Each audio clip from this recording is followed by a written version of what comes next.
मुल्क में कितना है दम और कौन है दुनिया का मजबूत तरीन मुल्क। दुनिया के ताकतवर तरीन ममालिक की फहरिस्त जारी।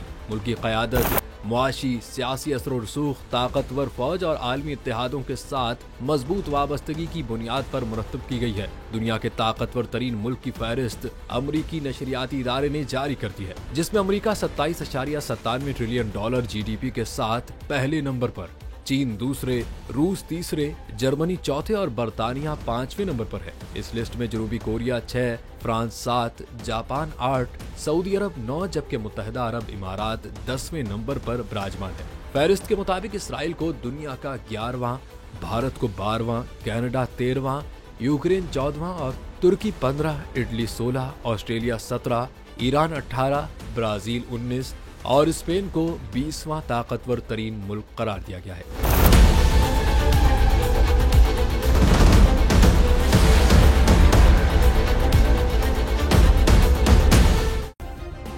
सब्सक्राइब करें और बेल दबाएं ताकि कोई खबर रह न जाए।